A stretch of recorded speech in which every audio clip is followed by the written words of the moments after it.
My name is Johnathan Palomino. I'm from Houston, Texas. I grew up with a nice family. Right now I'm 25 years old. When all this started, I was about 14, 15 years old, but it really hit me when my parents divorced at age 11, I want to say. And ever since then, even before then, I would always watch the abusiveness between them. I would watch their composures, their language, their worldly ways, and I hated myself for it because I felt like I was in a bad family. I felt like nobody even really cared. All they were worried about were their problems and nothing else. So when my parents divorced, it felt like the whole world was gone. My whole world was messed up. I wasn't with that happy family no more. And I grew up with a sister. She's a year younger than me. We're real close, too close maybe. And sometimes I feel like that's why I pushed them away. And around the age of 15 is when I really started messing up, tripping out. I started getting incarcerated. I went to juvenile 12 times. I used to backlash at people. I used to disrespect a lot of people. And truthfully, to be real with you, is because I've watched my father disrespect so many people, a lot of people, and everything that he did in every way. He disrespected my mother. It's sad to say that because I love my father. I truly do. But watching all of this stuff, it hurt me. It left me in a stage where I felt hopeless. I felt like I couldn't even run to him because I felt like he was gonna disrespect me in a verbal way that I didn't want, I didn't know who to turn to, so I turned to everything else that I possibly can to seek attention. I sought for attention in the streets. I sought for attention through friends. I couldn't get it from family, so I went to the streets with my friends. I ended up going to juvenile, like I said, 12 times. I went to TYC for a year and a half. And I didn't even have to do a year and a half. I had to do 9 months. I ended up doing more time than I was supposed to because of my aggravation, because of the bitterness that I had inside. The anger that I had built inside was killing me. It was torturing me. It was torturing my soul. And I ended up going to TYC for 2 counts, one for burglary habitation and one for robbery. And by the grace of God, I didn't get a lot of time. I completed the 4 years that was given to me on that last time. And sad to say, I didn't learn nothing. I didn't learn nothing at all. But I did gain a lot of things that I didn't want. I gained depression, loneliness, anxiety. I gained more bitterness and hatred. So when I'm getting out, I honestly don't even know how to live life. I've never really lived life throughout age 15 to 24 of in and out of jail. I never learned anything. I never learned how to get a job and keep a job, to keep the position. I never learned how to respect people. I never learned how to be a leader. And I was lacking all of this. I was lacking discipline. I was lacking leadership. I was lacking everything that you could possibly think of. And that's my childhood area. Though all those years, I never grew out of the lifestyle that I was shown. I never grew out of it. I kept replaying it in my mind, replaying it day after day after day after day, and not even letting it go. I couldn't let it go. I couldn't let it go.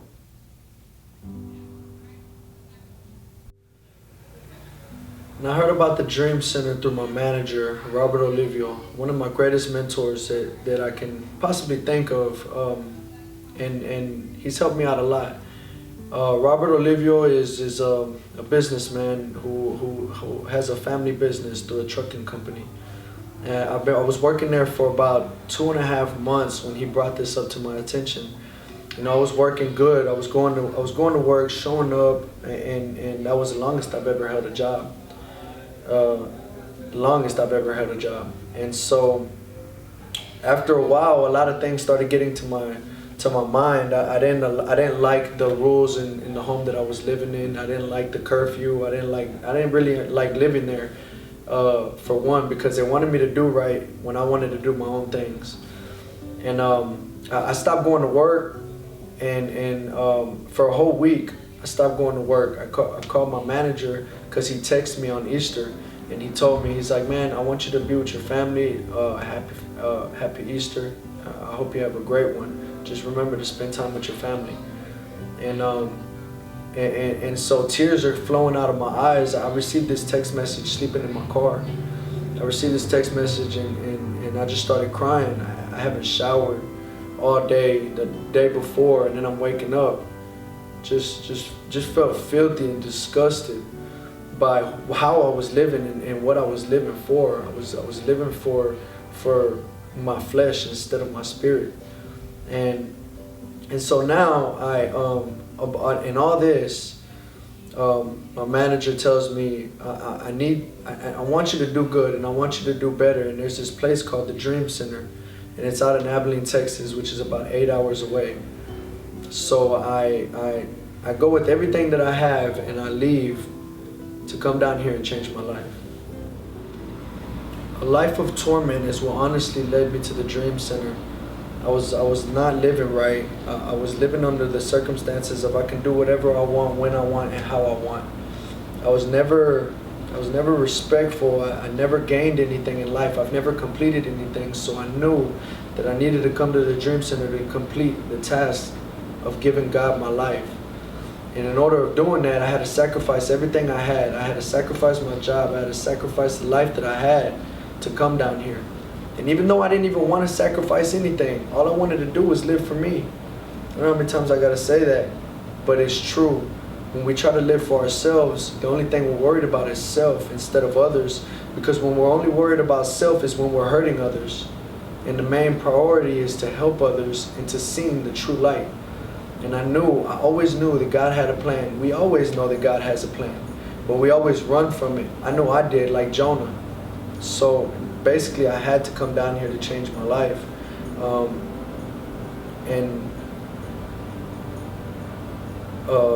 Loneliness and depression is what brought me down here. To be real, to be honest, it was painful living for myself. My heart turned cold because of the things I was doing in life.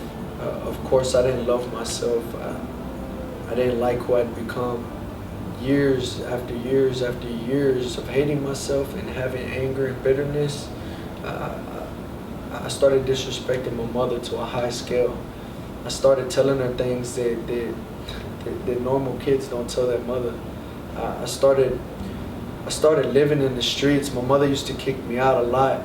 And I don't hold it against her at all. But I just remember all those times, and that's how my heart grew cold. Getting kicked out in the streets was something that I could not understand. I used to tell her and explain to her, why would you kick me out? I have nowhere to go. But why would she leave me in a home where she's protected and where she's trying to protect my sister and my little brother? Why would she leave me there knowing the things that I'm doing in life? I was out there living wrong, just pure wrong. And for one, I shouldn't have disrespected my mother like that. And that's what was hindering my heart. That's what was hurting me, because I knew she loved me. She did everything in her power. My father left, and all she wanted to do was provide for us and show us the right way. But I disrespected her to a massive scale. I didn't know how to ask for forgiveness. I didn't know how to tell her, Mom, I'm sorry. I didn't know how to tell her that I feel your pain and I know that my dad left, but I want you to do good, and I'm proud of you because you're standing strong. I didn't know how to say none of that. I felt lonely inside. I felt broken, and that's why my heart grew cold. It grew cold and it grew hard like a rock. It wasn't soft to the normal. I love my mom, and all I want her to know is that I'm proud of the woman that she's become, and it's always hard for me to do that. Even sometimes here, I'm like, how am I gonna explain to my mother? How am I gonna tell her that I'm proud of her without breaking down? How am I gonna tell her that I love her for kicking me out? How am I gonna tell her that I love her for doing the best that you can? And I didn't know how. I didn't emotionally, I didn't know how.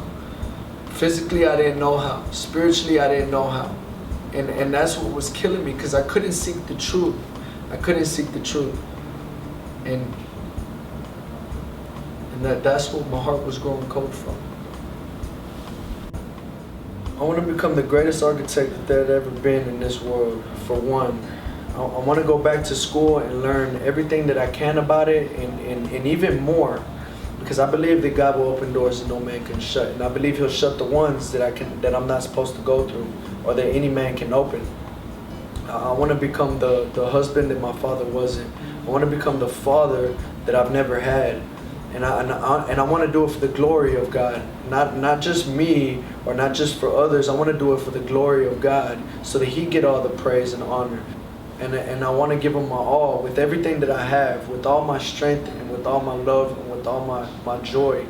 I don't want to live with angerness. I don't want to live with bitterness. I give that up to Him, so that He make me strong in the places where I'm weak. I know who I was in the past, and I wasn't no good. I was worthless. I wasn't able to accomplish anything that I put my mind to. And I want to apologize to everybody that I hurt in my life. I want to apologize to the people that I led astray. I want to apologize to my mother, and I want to apologize to my father, and tell my father that I forgive him, that I don't hold anything against you. I love you, and I want you to do good. I want you to change your life. And I'm not doing this for anybody to see that, oh wow, look what he can do. But I want to do it because I believe that God has a calling for everybody's life. But I just want to fulfill the plan that He has for me. I want to thank my mother for always being there and not giving up on me, and telling me that God had a plan for me, that He always has a plan for me. I want to thank her for loving me at the times when I didn't love myself. Pastor Juan, I want to thank you as well. Man, you've been a great mentor. You're my father, and I don't call you my stepfather. I believe you're my father as well. And there's nothing that I would ever hide from you and try to lie about. I've become a liar my whole life, and all I want to do is turn it around. So I thank you for always being with me. In the times when we were incarcerated, you always lifted me up. You told me that there's going to be a better future. God's got a plan. Just hold on a little bit longer. Man, you would always speak life into me regardless of the situation. Regardless of the situation, you spoke life to me, and I loved it, and I thank you for that. You're the one who kept me strong throughout all this, and I love you, Pops. I want to thank my sister, because at the times when I didn't have nowhere to live, she always told me, you can come stay at my house. And man, I love you for that. I love you, man. You mean the world to me, man. We're so close that it didn't even matter what it was that I did. You still had my back. I want to thank all my family members for not giving up on me and telling me that you're going to become somebody. You're great. You got a future. I thank you so much. And I apologize for turning my backs on you. I apologize for doing y'all wrong. And I hope that you can just forgive me of my wrongs. Thank you very much. I love everybody, even all my greatest mentors. I want to thank Mike. I want to thank Ray. I want to thank Pastor Pacina here at the Dream Center. I want to thank all the guys that are here that are helping me strive to seek out the good in others, and strive to seek out the good that God has for me.